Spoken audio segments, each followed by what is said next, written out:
Tá mudo aí seu microfone.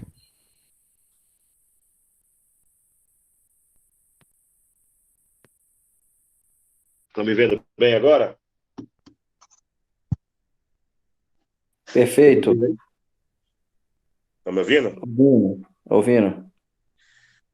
Eu não sei onde parou, deu problema aqui no computador, caiu aqui a internet, eu tive que entrar no celular.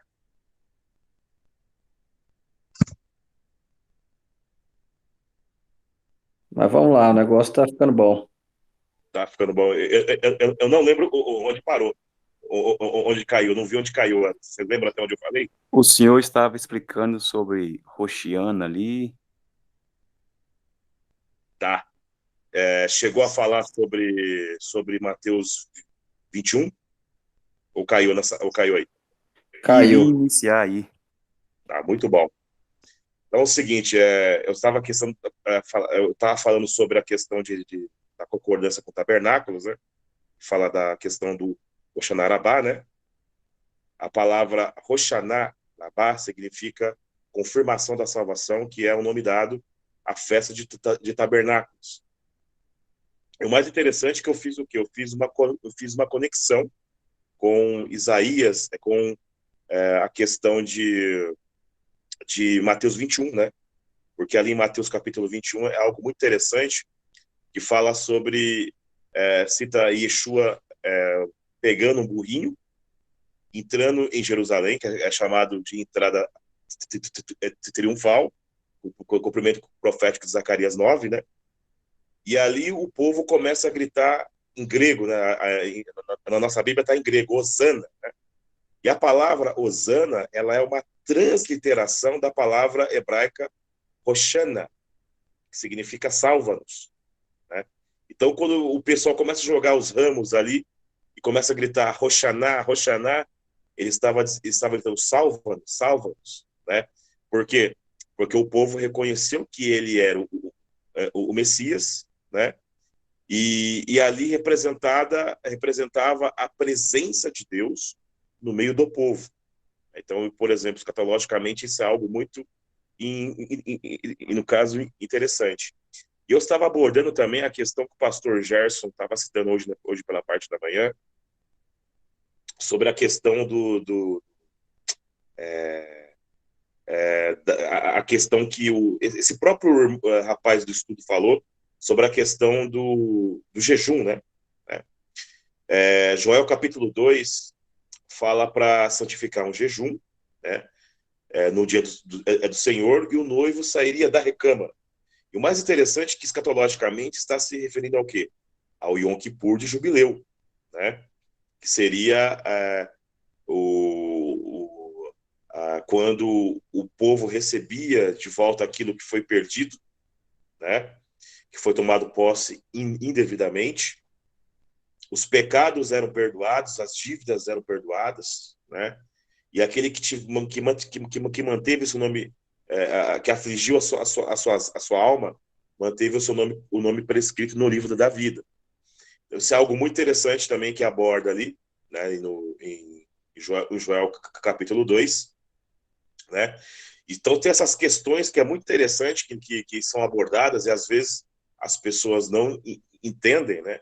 Então isso é algo muito importante de nós estarmos abordando e falando também dentro de uma visão mais ampla, dentro de uma visão mais escatológica, né? Então isso é muito importante a gente colocar em pauta e até mesmo a questão do significado do jejum, né? Da onde que Joel tira o conceito de jejum? Existe a palavra ani com ain, escrito com a letra ain, e a palavra ani, escrita com a letra aleph. A palavra ani, escrito com a letra ain, né, significa humilhar-se, afligir-se, né? E a palavra ani com aleph significa eu, né? No caso, é um pronome em hebraico, significa eu. Então, quando fala ani, ali, afligir as almas, é para se humilhar, né? Se humilhar no sentido de matar a carne. Então, por exemplo, nós sabemos que o jejum era feito não, não apenas pela tradição judaica, mas pela própria Bíblia. Os profetas mostram que esse jejum era feito. E o jejum servia o quê? Para afligir as suas almas, para a pessoa ter uma aproximação de Deus para exercer a tzedaká. No entanto, que Isaías capítulo 58, ali fala que o jejum que Deus queria era que o jejum seja o jejum que seria para que o povo cuidasse do órfão, da viúva e do estrangeiro. Ou seja, já na época de Isaías, Israel estava muito preocupado já com a questão litúrgica, mas não estava se preocupando muito com o significado litúrgico, porque o significado litúrgico era para que a corban, né, o sacrifício, né, a palavra corban, que vem do verbo aproximar, seria a corban serviria para aproximar a pessoa a Deus, e a pessoa aproximada a Deus, automaticamente ela praticaria o quê? A tzedaká. E ao praticar a tzedaká, né, ela faria que a sua alma fosse afligida ali, né, e isso faria com que o seu nome estivesse prescrito no livro da vida, e no dia do Senhor, no dia do veredito, quando o noivo saísse da recâmara para trazer o veredito, o shofar fosse tocado ali, né, que é o Tekiá Gedulá, para o levante do novo rei, os pecados seriam perdoados daqueles que afligiram suas almas, e eles também, né, iriam voltar, né, ia se tocar aí né, se tocar aí porque o toque Tekiá Gedulá, além de significar o levante de um novo rei, também simboliza a questão, né, das nações, né, das 10 tribos serem chamadas das nações, né, está associado também ao arrebatamento, né? Então, isso é algo muito interessante para nós estarmos abordando aí. Eu dei uma pequena introdução sobre Yom Kippur e a questão escatológica, e vou também querer ouvir a opinião dos irmãos também no que foi falado aí. O final falhou aí, pastor Kesto. Tá, eu falei sobre a questão, né, foi falado sobre Yom Kippur, né, sobre alguns significados escatológicos. Eu queria ouvir a opinião dos irmãos também sobre essas questões.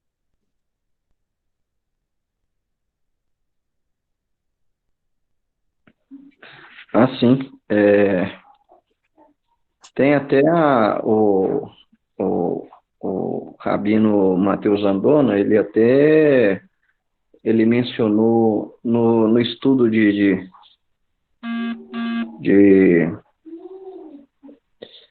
Yom Teruah, sobre o último toque, né? O Tekiah Gadol, que também é chamado o toque do Mashiach, né? É o último toque último toque de Yom Teruah, né? Aí fez a associação com Tessalonicenses ali, né? Onde o Mashiach vai vir ao som do toque, né? Do shofar. E essas últimas festas, elas têm total associação escatológica e cumprimento escatológico, né? Bastante. A gente sempre cita que, assim como o Senhor Yeshua, ele cumpriu fielmente as primeiras 4 festas ali na sua primeira vinda, com certeza ele vai cumprir essas 3 últimas festas aí na sua segunda vinda, né?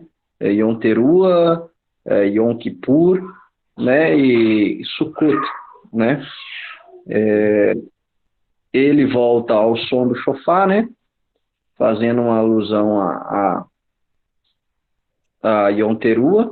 Então, ao nosso ver, Mashiach volta sempre nessa época, né? A Bíblia é muito clara que nós não sabemos nem o dia nem a hora, mas nós sabemos o tempo, né? A proximidade do tempo. E a associação com Yom Kippur é muito interessante, porque Yom Kippur ele traz uma redenção nacional, é um perdão coletivo, né? E quando o Mashiach vier, ele trará esse perdão coletivo, né, para toda a nação de Israel, cumprindo a profecia de Zacarias ali, né, que olharão para ele e naquele mesmo instante o Eterno vai derramar um espírito de graça e súplica sobre eles, e quando eles virem a quem eles transpassaram, eles vão receber Yeshua como Mashiach, e haverá uma salvação coletiva, haverá uma salvação nacional, aí um cumprimento profético, né, de Yom Kippur. Outro ponto interessante do Yom Kippur, que também é tocado o shofar, né? Aí existe o toque do shofar ali coincidindo com Yom Kippur e o Yovel, né? Nas nossas versões o jubileu. E outro ponto também, né? Que o sábio de Israel ensina que Mashiach voltará no Yovel, no jubileu. E o Yovel cai também em Yom Kippur. E há a devolução da terra, né, para aqueles que perderam. E Mashiach vai fazer a mesma coisa. As 12, vamos colocar, não só as 10, mas as 12 tribos dispersas serão arrebatadas e levadas novamente para Israel, para reinar ali com Mashiach. Então haverá essa devolução da terra também para o povo de Israel. Yovel tem o perdão das dívidas, né? Yom Kippur. Então, perdão das dívidas, perdão dos pecados, né? Salvação coletiva. E aí confirma a citação que Paulo fala em Romanos 11, né? E todo Israel será salvo. E vem também o cumprimento de Sukkot, né? O Eterno tabernaculando conosco através do Mashiach, através de Yeshua. E cumpre-se ali mais uma profecia de Zacarias, né? Onde todas as nações subirão a Jerusalém para celebrar a festa de Sukkot. E o pastor Keston foi muito feliz aí em associar também o Rosh Hashanah, né? O último dia da festa de Sukkot, né? A grande salvação, né? É até ensinado que em Yom Teruah abre-se os livros, em Yom Kippur é selado, é fechado, é dado o decreto, só que o decreto só é anunciado em Sukkot. Então o Eterno vai anunciar a grande salvação no último dia, né? Que foi o que Yeshua fez na sua primeira vinda, e ele fará também na sua segunda vinda, anunciando a salvação a todo aquele que crê. Então, são festas lindas, são festas proféticas, e eu não sei o posicionamento do pastor Keston, mas eu acho muito, mas muito interessante ali Colossenses 2, onde o apóstolo Paulo fala que o corpo das festas é o Mashiach. Então, assim como nós temos a Seudat Hadon, a ceia do Senhor, que quando a gente come o pão e bebe o suco de uva, nós estamos ali internalizando o corpo de Cristo. As festas, da mesma forma, são o corpo de Cristo, anunciando aquilo que está por vir.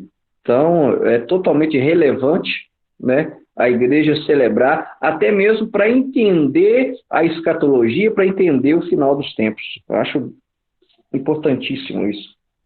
Muito bom, pastor Gerson. Você citou algo muito interessante, onde fala do espírito de graça e súplica, né? A palavra hebraica ali é chen, né? Que seria favor, né? E o mais interessante é que, quando fala que Deus derramaria o espírito de graça e súplica, né? Referente ao povo, eles olhariam a quem transpassaram. A palavra, o substantivo chen, que é graça no sentido de favor, né? Essa palavra ela vem do verbo hanan em hebraico, vem do verbo encurvar.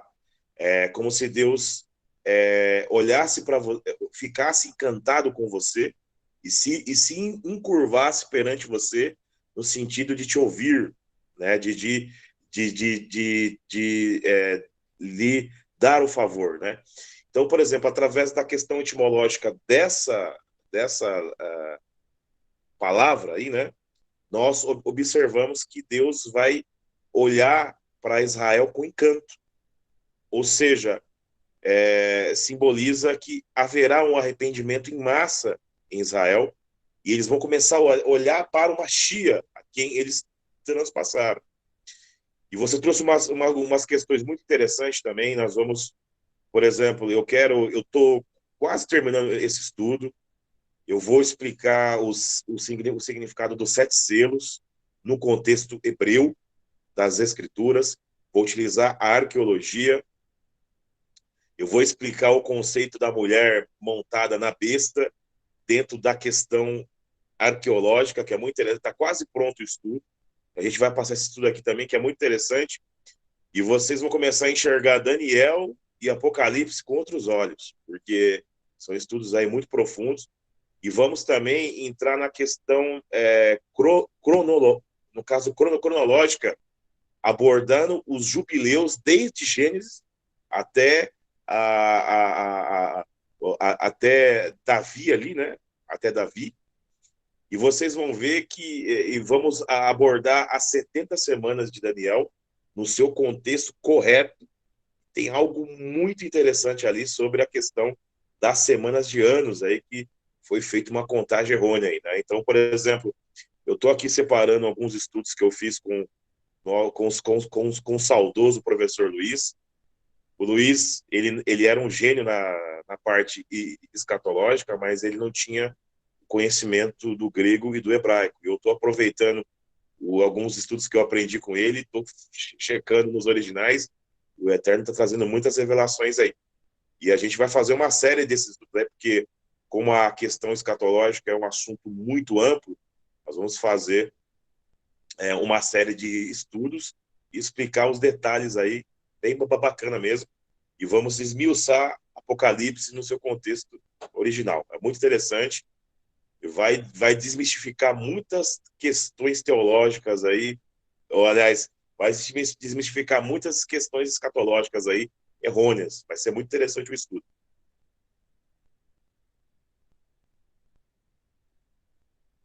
Eu já estou ansioso já, rapaz. Muito bom. Muito bom. Então é um assunto muito interessante, é um assunto muito vasto. Mas deu para dar um pouquinho já de uma introdução, né? Inclusive, vamos abordar as 7 pragas de Apocalipse. Nós vamos estar abordando nós vamos trazer as possibilidades se as pragas serão em 7 anos ou em 7 meses. Então tem algo muito interessante aí para a gente estar atentando aí. É muito interessante.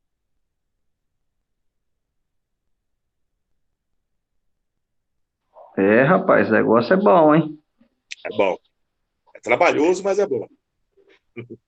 E o irmão associa, aproveitando a oportunidade, as 7 trombetas ali com Yom Teruah? Sim. Inclusive, se nós observarmos as 7 trombetas que vão acontecer ali, está associado ao toque Teruah, porque o toque Teruah, ele era um toque onde era dado um anúncio de juízo e de guerra, né? E podemos dizer que ali o Eterno ele vai entrar em guerra com os que não afligiram suas almas e vai trazer o juízo para eles, né?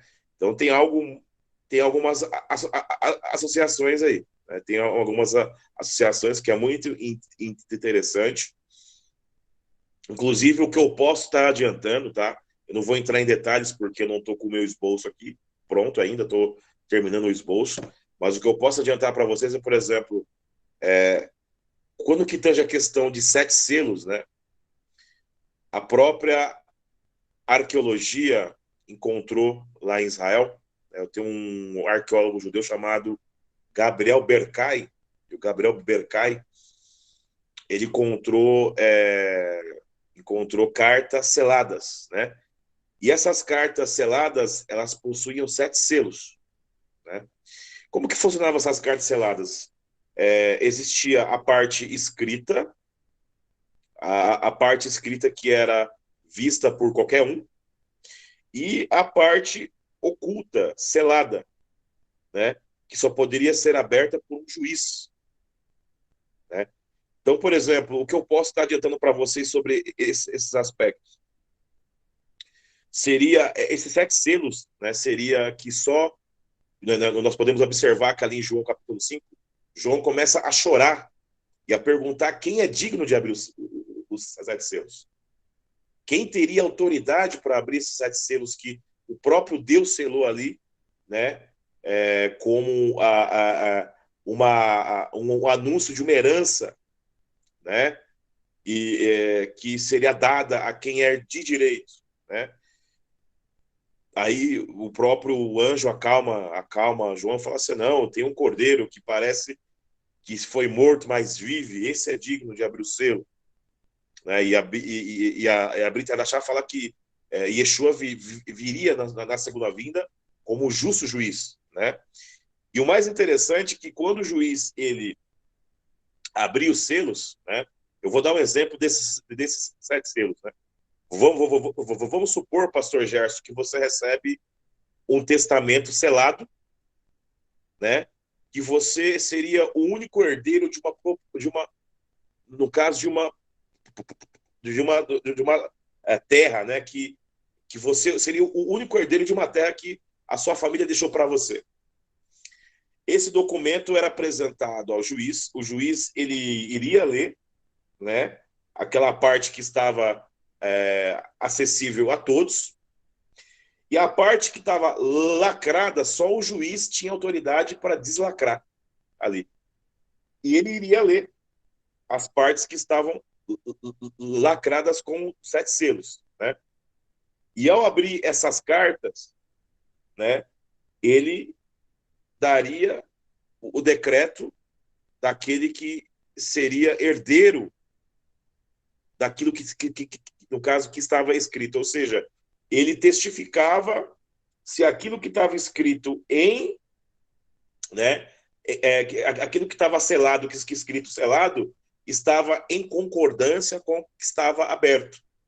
E, por exemplo, se tivesse escrito em um dos selos que você iria receber 4 tipos de propriedade, né, em aberto, e fosse abrir o selo e falaria que ali é só para você, aquelas propriedades, você era o único que recebia aquilo de direito. Então, por exemplo, quando o João ele traz o conceito de 7 selos, ele está falando uma linguagem semítica, né, que os próprios romanos também utilizavam, né, na questão senatorial, né? Então, eu achei isso muito interessante, porque ali em Apocalipse há um choque cultural, né, na questão de se passar uma profecia. É feita uma associação de algo daquela época para se trazer para a parte espiritual. E nós vamos entrar em detalhes nisso daí quando nós começarmos a abordar os assuntos escatológicos. Perfeito, pastor Kesto. Não sei se eu consegui passar, né, mais ou menos como que funciona sobre isso, mas é algo muito interessante.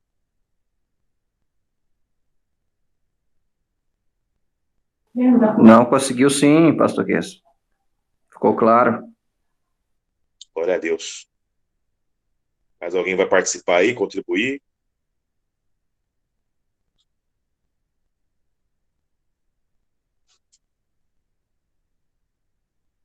O Brandel, o Wagner.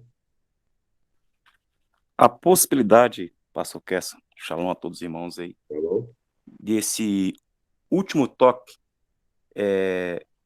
ser dado pelo próprio Mashiach, porque vai haver ressurreição, e a outra situação que vai acontecer nessa última trombeta é a reunião do povo.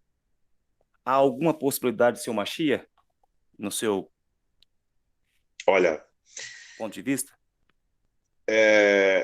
geralmente, quando era anunciado que um rei fosse tomar posse, não era esse rei que tocava a trombeta, mas sim um emissário desse rei, né? Então, ou seja, quais são as possibilidades que poderemos trabalhar? Se o Mashiach for, se formos observar o Mashiach como emissário do próprio tetragrama, ele seria aquele que vai tocar a trombeta.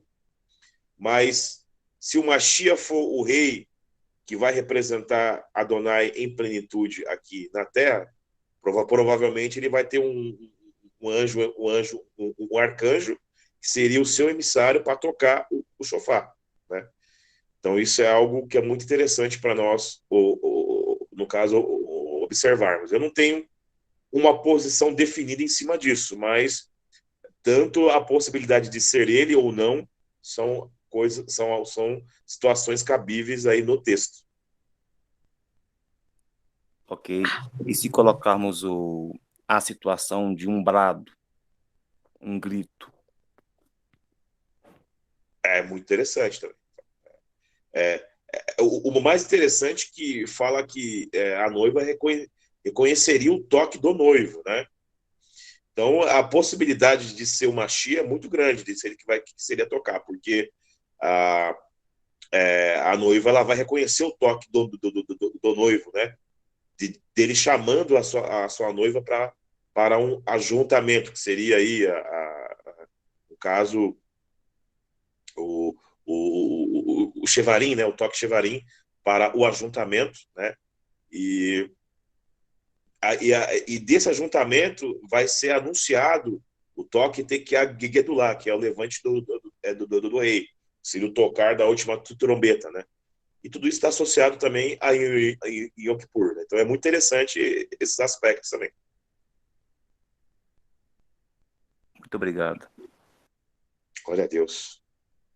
Aproveitar o gancho, o pastor Kess, o senhor associa a sétima trombeta ali com essa última trombeta do Mashiach?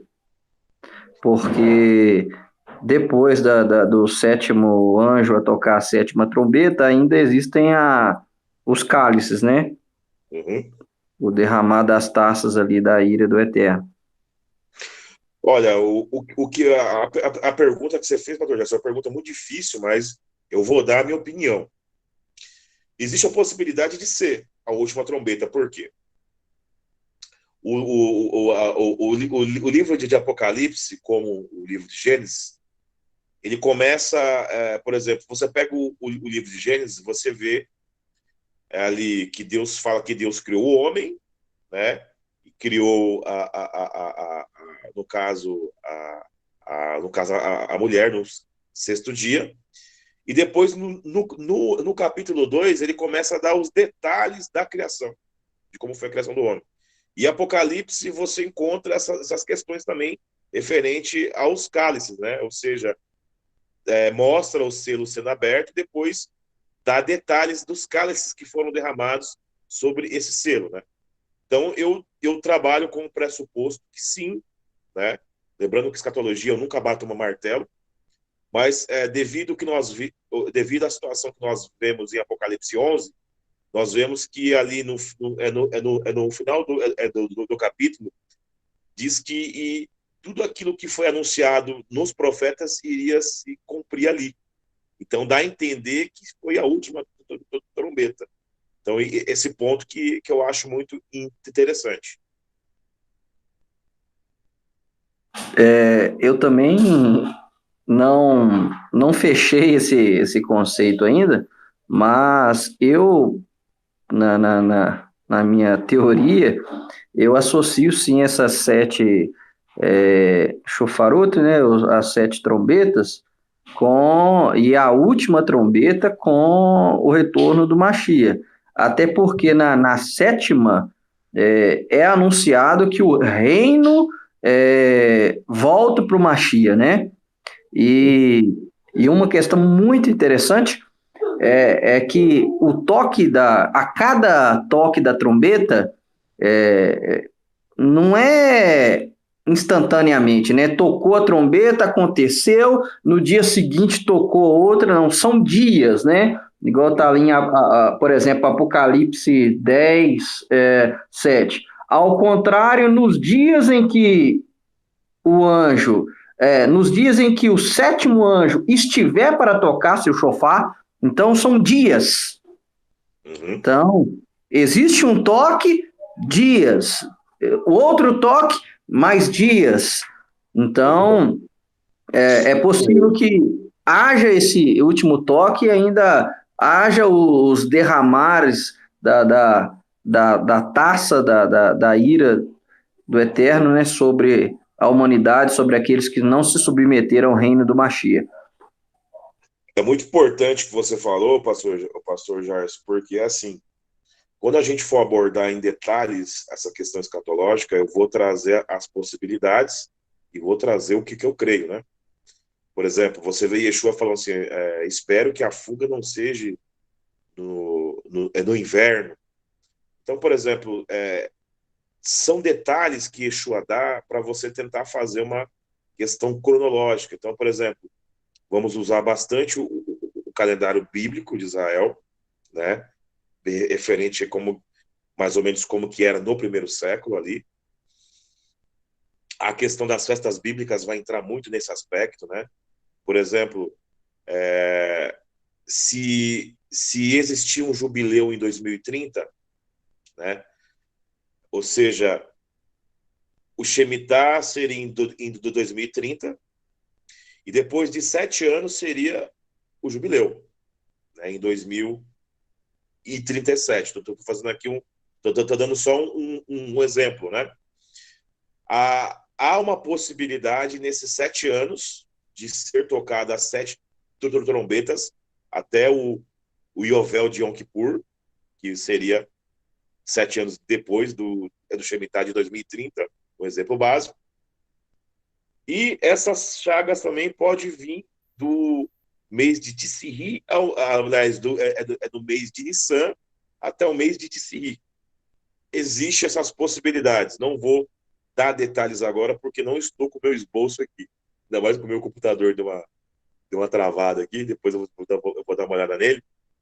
Então não tem como trazer detalhes aqui, mas quando a gente for abordar os estudos, eu vou deixar tudo separadinho, eu vou citar os detalhes, passar a primeira aula, que será um tópico, na outra aula vamos continuar o outro tópico e trazer as possibilidades. Isso é muito importante a gente abordar a questão escatológica, é o quê? Trazer as possibilidades, né, de como poderia ser, tentar trazer mais próximo da Bíblia o possível, né? Isso é muito importante, né? Vamos utilizar também Jeremias, fala ali sobre a questão do Jeremias capítulo 1, se não me falha a memória. Também tem uma questão escatológica muito interessante ali também. Então, a gente vai estar separando os textos, vamos usar aí. É bem trabalhoso, mas é bem edificante. Glória a Deus. Somos privilegiados, tá? Glória a Deus. Eu creio. O Brendel saiu de novo, será? Chamar ele aí. Não, sai chegou. não. Tô aqui. O Brendel tem saído correndo. Não, tô só ouvindo aí, ficando intrigado aí, porque igual esse assunto da trombeta aí me deixou intrigado, que pra mim isso aí era praticamente algo definido na minha mente. Aí você já falou que tem possibilidades, que pode ser, aí... Então, as possibilidades que eu falo referente à questão, né, de se o Mashiach está representando totalmente o tetragrama, ele teria alguém que iria tocar para ele, né? Mas eu creio mais na possibilidade dele tocar, tá? pelo fato da alusão do noivo tocando o chofar, né? Então eu creio mais nessa possibilidade, né? Dele sair da sua recâmara e anunciar ali, pô, né, tocar o chofar ali e anunciar. Então tem uns aspectos bem interessantes e integrantes. E o bom de se estudar a escatologia, o Brander, o pastor Gerson, o pastor Wagner, é dessa forma que estamos fazendo aí. Por quê? Porque você vê na internet aí os caras quebrando o pau entre eles referente a um assunto que nem tem como se bater o martelo, né?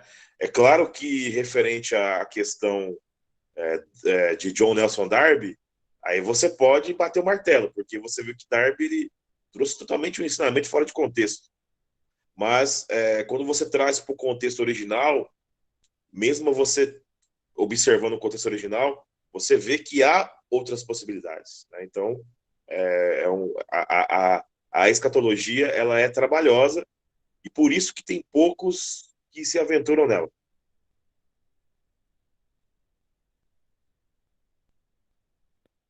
A escatologia é muito ampla, não tem como bater martelo, não.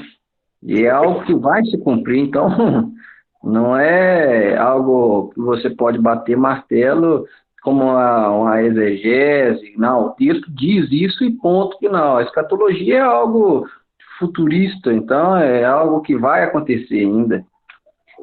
Pastor Wagner, eu acho também que é dessa vertente aí, do que o próprio Machia. Eu já sou mais, vamos dizer, mais conservador, acho que vão tocar para o Machia. Sim. Verdade. Meus amigos, Pode falar aí, pastor Wagner. aqui eu gosto, assim, de ouvir a opinião dos irmãos aí, é forte. Olha só para vocês verem, nós temos a primeira menção, assim, do toque da palavra shofar, lá em Shemot 19:16.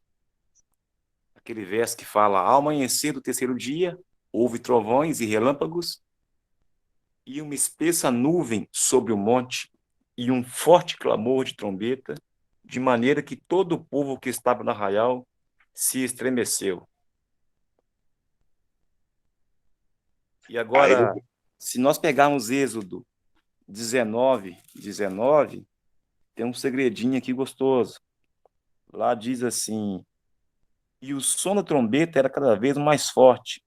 Então Moshe falou, e a voz de Deus lhe respondeu. E por último, uma citação.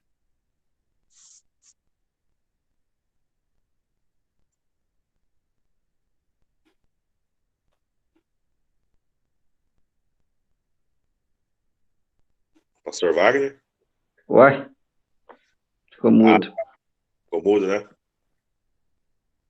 O que ele falou aí, o que ele falou é muito interessante, que ele citou a questão do Eterno aparecendo no monte. Ali, ali provavelmente era o toque tequiá, né? A Deus chamando para passar uma mitzvah, um mandamento. Amém. E o último é Apocalipse, capítulo 1, e o verso 10. No dia do Senhor, achei-me no Espírito, e ouvi por trás de mim uma voz forte, como de trombeta. É muito interessante, o pastor Wagner, quando fala o dia do Senhor, você vê que está conectado com Joel, né? E seria o quê? Esse dia do Senhor é como se Deus tivesse levado o João lá no futuro, né? No jubileu, né? No jubileu de Yom Kippur, e lhe mostrado as coisas que iriam acontecer, né? Coisas que iriam acontecer antes no caso do veredito, e situações que iriam acontecer no dia do veredito. Então eu vejo isso algo muito interessante. Muito interessante. Então tem muitas revelações aí.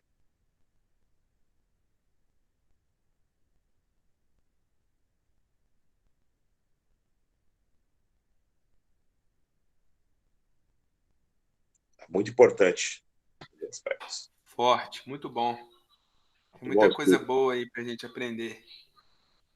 Eu creio que os próximos, Brandel, vai ser melhor porque a gente vai abordar os textos, né? Entendeu? A gente vai abordar Uhum. os textos, vai trazer a questão etimológica, vamos trazer a questão histórica também, né? Tem, um, tem uma pequena tabelinha aqui que eu estou terminando ela de cronologia, né? E a gente vai passar a questão cronológica. Eu não sou, eu confesso para vocês aí que o meu forte não é escatologia, mas como nós estamos debilitados nessa área aí, com a partida do Luiz, né? Eu decidi estudar, quero tentar trazer uma mais próxima possível das escrituras. Né? Amém. Amém. Louvado seja o Senhor aí por isso, viu? Muito Glória a obrigado Deus. mesmo. Que isso vai ser uma bênção aí pra gente, pra muitas pessoas. Glória a Deus.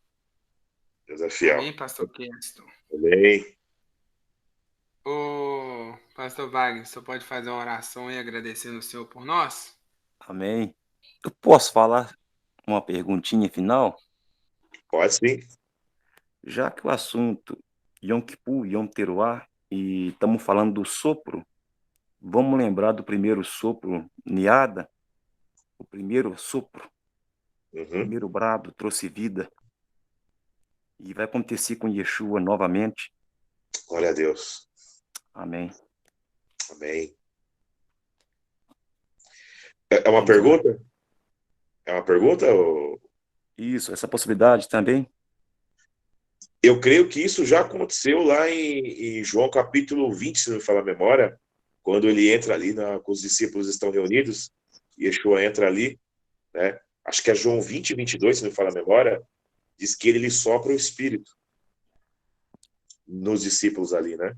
E ali já começa um cumprimento profético, simbolizando o que aconteceu no Éden, né? Para que se semeasse na corruptibilidade para depois se semear na incorruptibilidade, ou seja, o sopro do Espírito nos discípulos faria com que eles mudassem o seu interior para posteriormente, na ressurreição, ter o seu exterior também transformado. É o que eu creio. Baruch Hashem. O sopro que traz vida e o sopro que trará juízo no final das contas. Muito bom. Amém. O Eterno continue abençoando o Senhor, sua vida, seu ministério e a todos os irmãos e irmãs. Oremos. Glória a Deus. Pai, em nome de Yeshua, te damos graça, Pai. Sim, pela vida de cada um dos teus servos e servas que estão neste grupo. Somos gratos ao Senhor por este estudo, por este alimento. Somos gratos, Pai, pela vida de cada professor que aqui se encontra. Pai, estamos estudando coisas profundas. Somos um grupo bem pequeno, Senhor, mas nós iremos multiplicar isso a mais pessoas. Aleluia. Pai, em nome de Yeshua, somos simples, Pai, mas o contexto que está sendo tratado, ele é complexo e graças ao Teu Rua, a nossa mente, ela é aberta. Então, Senhor, muito obrigado. É um privilégio estar junto com os irmãos, é um privilégio estar junto com todos estes professores. Yeshua, quero lhe implorar, guarde a todos, proteja a todos. Sabemos das lutas dos levantes contra esses estudos, contra essas lives, mas nós sabemos, ó Pai, aonde o teu grito, a tua voz alcança em nós é vida, gera vida. Esses estudos estão gerando vida, perseverança em nós, esperança. Por isso eu te peço, ó Pai, sobre cada um, sobre cada uma, mesmo aqueles que hoje não entraram, Yeshua, alcance a todos com as tuas bênçãos, com as tuas dádivas. Em no teu nome, Yeshua, quero pedir ao Senhor, Pai, para que com a tua destra poderosa, sim, com a tua destra poderosa, arranque, Pai, toda a armadilha selada, destrói, Pai, todo o levante do inimigo, do adversário, assim como foi lá e está escrito no livro de Yehoshua, o toque do shofar, aquele que traz juízo, Pai. Destrói essas muralhas, Senhor, por favor. Joga esse Shedim, todos eles por terra, Senhor. Traga as curas, Pai, sobre o teu Aleluia. povo, as maravilhas sobre o teu povo. Pai, que enquanto nós estivermos ligando um texto no outro, que o teu rua venha, Pai, sobre cada vida aqui, Pai. Aleluia, Deus. Pai, eu quero crer, Pai, que através do estudo curas acontecem, sinais e prodígios acontecem, porque já foi dito pelo professor Gerson, nós somos, Pai, sim, a comunidade de Atos, a continuação. Então, levanta e anda, está no nosso meio, Pai. Aleluia, E Deus. enquanto estudamos a tua Torá, Pai, enquanto nós aprendemos a tua Torá e colocamos também a nossa opinião, Pai, juntamente com o presbítero Brendo, juntamente com o pastor Keston, Jordana, o pastor Gesso, a Ana Célia que está conosco, Senhor. A minha família aqui que está ouvindo também, Pai. Pai, por favor, faz a efusão do teu Espírito, do teu rua sobre nós, sobre os nossos lares. Em nome de Yeshua, Pai. Através de cada estudo, Pai, vai aumentando mais e mais. É com ousadia que entramos na tua presença, Pai. Porque o Senhor tem contemplado aquilo que tem se levantado contra nós, contra o teu povo, Pai. E em nome de Yeshua, Pai, em nome de Yeshua, que ele caia, que ele saia, em teu nome, Pai. Esta é uma oração, Pai. É um pedido, eu lhe imploro, Senhor. Dá força para nós prosseguirmos. Em nome de Yeshua. Pai, quero pedir, Pai, o Senhor me mostra que o rosto da Roberta, não sei por qual motivo, livra, guarda, protege, Senhor. Por favor, protege, Pai, com a tua destra, como nós já te pedimos. Protege ela, Senhor. Livra das armadilhas, das ciladas, dos engodos, Pai, por favor. Nós a amamos, mas tem um trem terrível e o Senhor é com a sua voz poderosa que pode a livrar. Por favor, Pai. É nisto que eu creio. Nós estudamos a Torá, os rolos da Torá, estudamos a tradição e o teu rua no nosso meio, Pai. Em nome de Yeshua, livra, livre, guarda, Pai. Eu espero que nós possamos ouvir, Pai, em breve os teus testemunhos aí, para glorificar e exaltar o teu nome, em nome de Yeshua. Pai, aviva o teu povo. Aviva, Pai, aviva. Aqui, através deste projeto, estão ligados aqui estados diferentes, Pai. Cidades diferentes. Mas o teu rua nos une, Pai. Pai, em nome de Yeshua, estamos indo de 2 festas, estamos caminhando para uma próxima. Os portais estão abertos. Os arcos celestiais estão abertos, Pai. Pai, em nome de Yeshua, que possamos, Pai, sim, a passar por cada pórtico desse e receber as bênçãos que ali estão guardadas e reservadas para nós. Porque os seus olhos contemplam e buscam aqueles que estão tentando buscar os segredinhos das tuas letras, os segredos que estão na tua escritura, Pai. E nós somos simples, Senhor, e estamos buscando, Pai. Precisamos do Senhor, Pai. Derrama sobre nós, Pai, em um nome de Yeshua. Pai, aumenta a chama que há dentro de nós. Aumenta essa chama. Que possamos, Senhor, sim, ser desbravadores nessa geração. E impactar, Pai. E impactar essa geração. E que os demônios que estão, Pai, sim, ouvindo agora essa prece. Os demônios que se levantam contra essas lives, Pai. Que eles possam saber, Pai. Sim, e ouvir. São derrotados no nome de Yeshua HaMashiach. E esse assopro, em uma só voz, o inimigo vai ser aniquilado com uma só dos teus gritos, dos teus brados, Yeshua. E isto é breve, E ele já sabe do fim do decreto dele. E quanto a nós, Pai, ajuntados, sim, dos 4 cantos da terra, Pai, para encontrar com o noivo. Pai, por favor, aleluia, Xaramuque, Deus, Pai. Tira do nosso meio, Pai, todo pensamento de desistir. Tira todo o empecilho, por favor, Pai. Aleluia, Deus. Aumenta, Pai, a nossa esperança. Eu lhe imploro. E aqueles, ó Pai, que ouvirem esse estudo, sinta este impacto. Faladores tem demais na internet. Cheios do rua são poucos. Em nome de Yeshua, estamos aqui, Pai. Usa-nos. Amém. E amém. Glória a Deus. Aleluia. Deus abençoe a vida de vocês aí, viu? Amém, pastor Kies. Deus abençoe. Amém. Ô, Brandel, Senhor, eu vi o Eterno visitando a sua esposa, viu? E colocando alegria no coração dela. amém. Tá? Amém. Vi muito forte mesmo. Deus colocando uma alegria no coração dela. Amém. Amém. Deus abençoe. Amém.